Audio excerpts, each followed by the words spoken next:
Hello guys, welcome to Defense Academy 11. I am Mentor Prashant Kare, ex-class 2 officer of ICG and this year I am appearing for UPSC interview. इसके पहले topic में हमने पढ़ा था president rule, तो इस topic में हम पढ़ेंगे नेशनल इमरजेंसी। तो अब हम शुरू करते हैं।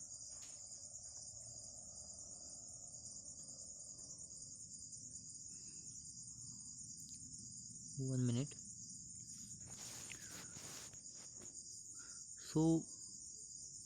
आर्टिकल 352 जो है वो नेशनल इमरजेंसी के बारे में बताता है।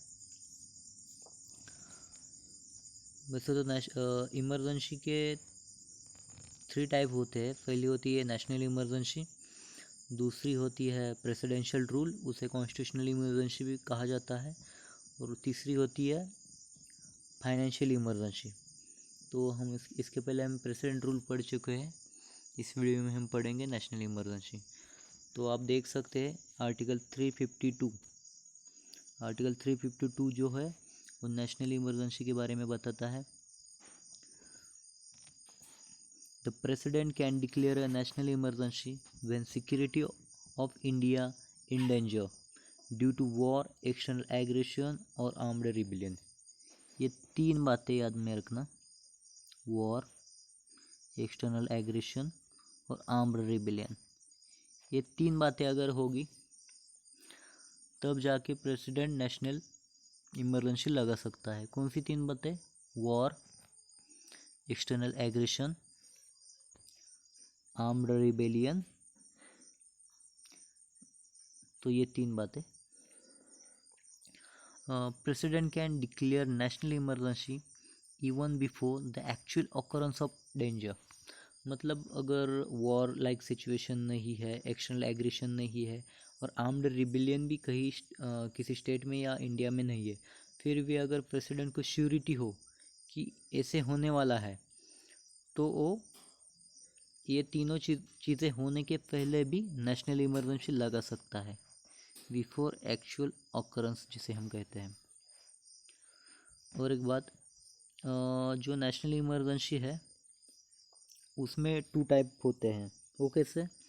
तो पहली बात तो एक्सटर्नल इमरजेंसी और दूसरा होता है इंटरनल इमरजेंसी। तो एक्सटर्नल इमरजेंसी हम इसे कब कहेंगे? जब इमरजेंसी अगर वॉर या एक्सटर्नल एग्रेशन, ये 2 बातों में से एक बात अगर हो तो इसके लिए हम कहेंगे एक्सटर्नल इमरजेंसी। मतलब बाहरी चीज़ की वजह से हम इमरजेंसी हमारे देश में लगा रहे। जैसे कि अगर वॉर है, किसी देश के साथ हमारी वॉर हो रही है या होने वाली है, या किसी देश के साथ संबंध बिगड़ गए हैं, रिलेशन बिगड़ गए हैं और वॉर लाइक सिचुएशन हो गई, या कोई कंट्री हमारे बाउंड्री लाइन तक आ गया है और एग्रेशन दिखा रहा है कि कहीं वो कल हमारी कोई स्टेट ना ऑक्यूपाई कर ले, तो ये होता है एक्सटर्नल एग्रेशन। तो वॉर और एक्सटर्नल एग्रेशन की वजह से अगर नेशनल इमरजेंसी 352 आर्टिकल से लगाई गई है तो उसे हम कहेंगे एक्सटर्नल इमरजेंसी। और अगर आर्म्ड रिबेलियन की वजह से अगर हम इमरजेंसी लगा रहे हैं तो उसे कहेंगे हम इंटरनल इमरजेंसी। तो आगे देखो, national emergency is applied for entire country और ओनली पार्ट ऑफ इट। तो पूरे देश को भी लगा सकते हैं और इंडिया का थोड़ा कोई पार्ट हो, कोई स्टेट का पार्ट हो, उसे भी हम लगा सकते हैं। Next slide. तो नेक्स्ट स्लाइड में हम देखेंगे, by 44 amendment act of 1978 the word internal disturbance is replaced by the armed rebellion. This article is also introduced the concept of receiving a written recommendation from cabinet before proclamation of emergency। तो इसका मतलब क्या होता है? Bye 44 amendment 1978, ये बात याद में रखिए। जब 44 अमेंडमेंट 1978 हुई थी तब इसमें क्या अमेंड किया गया था? तो एक वर्ड अमेंड किया गया था। तो हमारे संविधान में पहले इमरजेंसी प्रोविजंस के बारे में इंटरनल डिस्टर्बेंस एक वर्ड था, तो इसे हमने रिप्लेस कर दिया। किस में रिप्लेस किया? आर्म्ड रिबेलियन में। Armed rebellion. Internal disturbance word को आर्म्ड रिबेलियन में रिप्लेस कर दिया।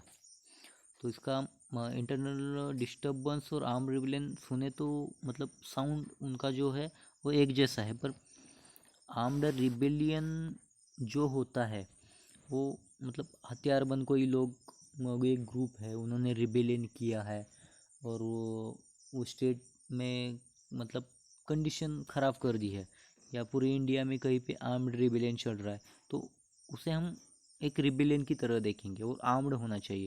लेकिन इंटरनल डिस्टर्बेंस बहुत मतलब क्या कह सकते हैं उसे हम, जैसे कि वो वर्ड क्रिटिसाइज करने जैसा है, मतलब हम उस पर ठीक से बात नहीं कर सकते कि किस लिए इंटरनल डिस्टर्बेंस है, क्योंकि भाई वहाँ पे वॉर लाइक सिचुएशन की वजह से है, या कोई और सिचुएशन वहाँ पे है, या ऐसे ही इंटरनल डिस्टर्बेंस चल रहा है। मतलब वो वर्ड ही मतलब हम उसे कहेंगे कि किस चीज़ के लिए इस्तेमाल करें, इसका कोई स्पेसिफिक रीज़न हमारे पास नहीं होता इंटरनल डिस्टर्बेंस के लिए।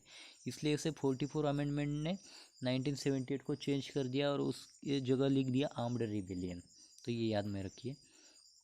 दिस आर्टिकल, ये जो आर्टिकल है मतलब ये जो क्या कह सकते हैं, ये जो अमेंडमेंट है उसने एक न्यू कंसेप्ट इंट्रोड्यूस किया। वो कंसेप्ट क्या था? वो कंसेप्ट था receiving a return recommendation from cabinet before proclamation of emergency. Receiving a return recommendation from cabinet before proclamation of emergency, मतलब आप लोग जब भी इमरजेंसी लगाने जा रहे हो तो उसके पहले आपको कैबिनेट से रिटर्न रिकमेंडेशन लेना चाहिए। आपको पता है कि प्रेसिडेंट नेशनल इमरजेंसी प्रोक्लेम करता है, लेकिन उसके पहले उसे एक रिटर्न रिकमेंडेशन आना चाहिए कि भाई अब लगा दो इमरजेंसी। तो ऐसा कहाँ से आना चाहिए? कैबिनेट से आना चाहिए।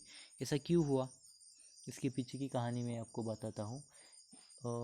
इस आर्टिकल का यूज़ इंदिरा गांधी जी ने किया था और अपने बेनिफिट के लिए किया था। तो क्या हुआ था कि उन्होंने प्रेसिडेंट को कहा कि आप इमरजेंसी लगा दीजिए, और लगा दी गई, लेकिन कैबिनेट को उन्होंने कैबिनेट से पूछा ही नहीं था, ऑन हिज ओन, मतलब अपने आप उन्होंने लगा दिया था। ठीक है, तो ये पॉसिबिलिटी रोकने के लिए 44 अमेंडमेंट 1978 आया। उन्होंने 1975 में लगाया था। फिर 3 साल बाद 44 अमेंडमेंट किया गया कॉन्स्टिट्यूशन में, और वहाँ प्राइम मिनिस्टर कहीं ऐसे जाके ना आगे नेशनल इमरजेंसी प्रेसिडेंट्स से लगवा दे, इसलिए वहाँ पे चेंज कर दिया और वहाँ पे इंटरनल डिस्टर्बेंस की जगह आर्म्ड रिबेलियन लिख देगा। ठीक है, तो अब देखिए 78 अमेंडमेंट जो था 78 अमेंडमेंट 1975 जो था, made declaration out of reach from the judicial review. अब जुडिशियल रिव्यू क्या होता है? जुडिशियल रिव्यू ये होता है कि कहीं कोई लॉ बनाया गया तो उसे रिव्यू करे किया जाता है, मतलब वो रॉन्ग है या सही है, या कॉन्स्टिट्यूशन की वैल्यूज़ का वायलेशन कर रहा है, वो गलत तरीके का है या ठीक तरीके का है, इसके लिए जुडिशियल रिव्यू होता है। उससे जुडिशियल रिव्यू से कोई भी एक्ट को नल एंड वॉइड किया जा सकता है, मतलब वो एक्ट लागू नहीं किया जाएगा, इसे सुप्रीम कोर्ट या कोई भी कोर्ट कह सकता है। तो ये होती है जुडिशियल रिव्यू। लेकिन 78 अमेंडमेंट जो था 75 में, हाँ ये आप जान सकते हैं इससे कि ये इंदिरा गांधी ने ही किया था, क्योंकि उन्हें जुडिशियल रिव्यू नहीं चाहिए था। उन्होंने जो किया है उसका जुडिशियल रिव्यू नहीं चाहिए था, इसलिए उन्होंने किया था। तो यो 38 अमेंडमेंट 1975 में होता, लेकिन उससे क्या किया, डिलीट कर दिया। किसने? 44 ने, क्योंकि वो आया था 1978 में। तो 44 अमेंडमेंट 1978 ने इस प्रोविज़न को डिलीट कर दिया और डिक्लेरेशन मेड जुडिशली रिवेबल। इसका मतलब होता है जो जैसा था जुडिशली रिवेबल था पहले, वैसा ही इस आर्टिकल 44 अमेंडमेंट 1978 ने उसे कर दिया। तो ये भी बात याद रखिए। अगला वाला, Minerva mill case held that proclamation of national emergency can be challenged in court on the grounds of mala fide. मतलब अगर प्रोक्लेमेशन किया है प्रेसिडेंट ने किसका, नेशनल इमरजेंसी का, वो अगर गलत तरीके से किया है और गलत चीज़ के लिए उन्होंने किया है तो उसको कोर्ट में चैलेंज किया जाएगा। ये मिनर्वा मिल केस में निकल के बाहर आया। किसमें? मिनर्वा मिल केस में। तो याद रखिए मिनर्वा मिल केस में इसके बारे में कहा गया है। Next slide. When national emergency is proclaimed it must be approved by both the houses of parliament with in 1 month. National emergency जब भी प्रोक्लेम की जाएगी, जब भी शुरू की जाएगी, तो उसको अप्रूव कर लेना चाहिए। कहाँ पे? Both the houses of parliament, Lok Sabha Rajya Sabha, with in 1 month. याद में रखिए विद इन 1 मंथ, 1 मंथ के अंदर अंदर उसे अप्रूव कर लेना है। आगे देखिए, originally it was of 2 month but it is reduce to 1 month by 44 amendment 1917। इसके पहले 2 मंथ में पास करके लेना था। मतलब प्रेसिडेंट ने कहा कि आज से नेशनल इमरजेंसी लग रही है, तो 1 मंथ के अंदर उसे आप पास करके लेना है कि वेरीफाई करके लेना है, उसे बोथ द हाउसेस में पास करके लेना है कि हाँ जी हम इसे असेंट दे रहे हैं और ये अप्रूव है। तो ऐसा अप्रूवल कहाँ से चाहिए? पार्लियामेंट से चाहिए। तो इसके पहले 2 मंथ का था, 2 मंथ के पीरियड के बाद 2 मंथ के पीरियड तक वो अप्रूवल ले सकता था पार्लियामेंट से, लेकिन अभी 1 मंथ में लेना है। तो ये भी याद रखना है। ये किया है 44 अमेंडमेंट 1978 में चेंज किया है उसमें। तो अगला वाला, if emergency is approved by the parliament it will continuous for 6 months. It can be extended for indefinite period but at every time for 6 month. जो नेशनल इमरजेंसी लगाई जाएगी, तो ये नेशनल इमरजेंसी पार्लियामेंट अप्रूव करना चाहिए, और उसने जब भी लगाई जाएगी उसके 6 मंथ, मतलब 6 मंथ तक वो चलेगी। और उसको अगर आगे भी कंटिन्यू करना है तो भी 6 मंथ के लिए ही कंटिन्यू होगी। मतलब आप कितनी भी बार उसे कंटिन्यू करो, अब 10 बार करो, 20 बार करो, 100 बार करो, लेकिन आपको हर 6 महीने को उसको अप्रूवल लेना है पार्लियामेंट से, और हर 6 महीने के लिए आगे बढ़ा के लेना है। ऐसा नहीं कि एक बार लगा दी तो कंटिन्यू हो गई, आपको हर 6 महीने में उसे और आगे बढ़ाना होगा। आगे देखिए, approval for continuation and proclamation should be made with a special majority of parliament. आपको अब अप्रूवल लेना है, शुरू कर रहे हैं आप, प्रोक्लेम कर रहे हैं, और आपको 6 मंथ के बाद उसे कंटिन्यू भी करना है, तो हर बार आपको स्पेशल मेजोरिटी से पार्लियामेंट की उसे पास करना पड़ेगा। ठीक है, उसे हर बार आपको स्पेशल मेजोरिटी से पास करना पड़ेगा। तो आगे देखिए, revocation of emergency done by the president. उसे कौन निकालता है इमरजेंसी को? जैसे कि प्रेसिडेंट लगाता है, तो रिवोक भी प्रेसिडेंट ही करेगा। तो ये बात याद में रखिए। आगे, the Lok Sabha passes the resolution to revoke then president must revoke emergency। अगर लोकसभा कोई रिजोल्यूशन पास करती है और उसमें कहती है कि president should revoke this emergency, then president must revoke emergency. Parliament ने ऐसा लॉ पास कर दिया है कि अभी जो इमरजेंसी लगाई है वो निकालनी है, तो प्रेसिडेंट को उसे मस्ट है कि उसे जो इमरजेंसी है उसको निकालना पड़ेगा। ठीक है, आगे देखिए, इफेक्ट्स ऑफ नेशनल इमरजेंसी। ठीक है, इफेक्ट्स क्या है? एग्जीक्यूटिव पे क्या इफेक्ट होता है, लेजिस्लेचर पे क्या इफेक्ट होता है, फाइनेंशियल पे क्या होता है, इस पर हम बात करेंगे। तो एग्जीक्यूटिव पे क्या होता है ये देखेंगे। Centre can give directions to state on any matter. मतलब अब तक जो डायरेक्शन सेंटर दे रहा था वो हर एक चीज़ के लिए नहीं दे रहा था, लेकिन अगर नेशनल इमरजेंसी पूरे देश में लग जाती है या किसी पार्ट पे लग जाती है, तो हर चीज़ पे, हर एक मैटर पे जो उन्हें अच्छा लगे, ठीक लगे, उस हर एक मैटर पे सेंटर उसे डायरेक्शन देगा और वो उसे फॉलो करना पड़ेगा स्टेट को। तो ये चेंज हो जाता है, ये इफेक्ट है नेशनल इमरजेंसी का एग्जीक्यूटिव पे। उसके बाद में लेजिस्लेचर पे क्या होता है?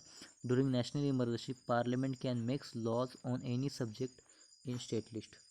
मतलब स्टेट लिस्ट में जितने भी सब्जेक्ट है स्टेट लिस्ट में, उन सब पे पार्लियामेंट लॉ बना सकती है। इसका मतलब ये नहीं कि स्टेट लॉ नहीं बना सकती, स्टेट भी बना सकती है, लेकिन इन दोनों में पावरफुल जो लॉ होगा वो सेंटर का होगा। और सेंटर हर बार नहीं बनाता स्टेट पे, वो सिर्फ सेंटर और कॉन्करन पे बनाता है, लेकिन इस नेशनल इमरजेंसी लाइक सिचुएशन में वो स्टेट लिस्ट पे भी बना सकता है। तो आगे देखिए, when parliament not in a session, president can make ordinances on state the list subject। इसका मतलब ये है, यहाँ पे द नहीं चाहिए, ठीक है। तो देखिए, when parliament not in session president can make ordinances on state list subject. मतलब पार्लियामेंट जब भी सेशन में नहीं रहेगी तो प्रेसिडेंट ऑर्डिनेंस बनाएगा। ऑर्डिनेंस मेकिंग पावर होती है प्रेसिडेंट को, हमने पढ़ा है इसके पहले प्रेसिडेंट चैप्टर में। तो प्रेसिडेंट को ऑर्डिनेंस मेकिंग पावर होती है जब भी पार्लियामेंट सेशन में नहीं होती, लोकसभा या राज्यसभा सेशन में नहीं होती, दोनों में से एक हाउस ओपन नहीं होता, तब जाके प्रेसिडेंट कैन मेक ऑर्डिनेंसेस। तो स्टेट लिस्ट के किसी भी सब्जेक्ट के लिए ऑर्डिनेंस बना के लॉ बना सकता है। ऑर्डिनेंस लॉ की तरह काम करता है। अब देखिए फाइनेंशियल पे क्या इम्पैक्ट होता है। तो फाइनेंशियल पे देखिए, प्रेसिडेंट कैन रिड्यूस और cease transfer of finances from central to the state. President क्या करता है नेशनल इमरजेंसी में, कर सकता है तो रिड्यूस और सीज करता है, जो भी फाइनेंसेस है, जो भी पैसे जाने वाले हैं कहाँ से, सेंटर से स्टेट में, वो सीज कर सकता है या कम कर सकता है, उसको पावर मिलती है। आगे देखिए, effect on Lok Sabha and state assembly. Lok Sabha और स्टेट असेंबली पे नेशनल इमरजेंसी का क्या इफेक्ट होता है पढ़ेंगे। During emergency the term of Lok Sabha and state assembly extended by 1 year. इसका मतलब है इमरजेंसी के टाइम में लोकसभा और स्टेट असेंबली का जो साल होता है वो लगभग 5 साल का होता है, लेकिन ड्यूरिंग नेशनल इमरजेंसी उसका एक एक साल से बढ़ जाता है। विधानसभा 1 साल से बढ़ जाएगी, लोकसभा 1 साल से बढ़ जाएगी, ठीक है। तो आगे पढ़िए, ये लास्ट है। तो इफेक्ट ऑन फंडामेंटल राइट्स पे क्या इफेक्ट होते हैं, क्या होंगे फंडामेंटल राइट्स पे या फर्स्ट पे। तो all the fundamental rights except 20 and 21 are suspended. मतलब आर्टिकल नंबर 20 और 21 ये छोड़ के बाकी सभी फंडामेंटल राइट्स को, मतलब क्या कहते हैं हम उसे, हम सस्पेंड कर सकते हैं, लेकिन एक्सेप्ट 20 एंड 21। बाद में with proclamation of national emergency all fundamental rights under the article 19 are suspended. मतलब जैसे ही नेशनल इमरजेंसी 352 आर्टिकल से लगाई गई, आर्टिकल जो 19 है उसमें से सभी राइट्स आपके चले जाएंगे। लेकिन उसके लिए भी एक कंडीशन है, वो कंडीशन याद में रखिए। अगर वॉर या एक्सटर्नल एग्रेशन, ये दो बात पे नेशनल इमरजेंसी लगाई गई है, तब जाके आर्टिकल 19 सस्पेंड होगा। या अगर इंटरनल डिस्टर्बेंस नहीं है, वो चेंज कर दिया था वर्ड, आर्म्ड रिबिलियन इस वर्ड के लिए या इस चीज़ पे नेशनल इमरजेंसी लगाई है, तो आर्टिकल 19 सस्पेंड नहीं होगा, ये याद में रखिए। Article 358 says about fundamental right suspended under the article 19 and article 359 deals with the suspension of all fundamental rights except 20 and 21। Article 358 है वो सस्पेंड आर्टिकल 19 को करने के बारे में बातचीत करता है, और आर्टिकल 359 जो है वो डील करता है suspension of all fundamental rights except 20 and 21। मतलब 20 और 21 छोड़ के बाकी सभी को सस्पेंड करने के बारे में आर्टिकल 359 बात करता है। तो ये था हमारा ये था हमारा नेशनल इमरजेंसी और प्रेसिडेंट रूल, इसके पहले हम पढ़ चुके हैं। तो आगे आने वाले सेशन में हम पढ़ेंगे फाइनेंशियल इमरजेंसी। तो यहाँ पे हम इस नेशनल इमरजेंसी टॉपिक को ख़त्म करते हैं। तो thank you guys for watching this video.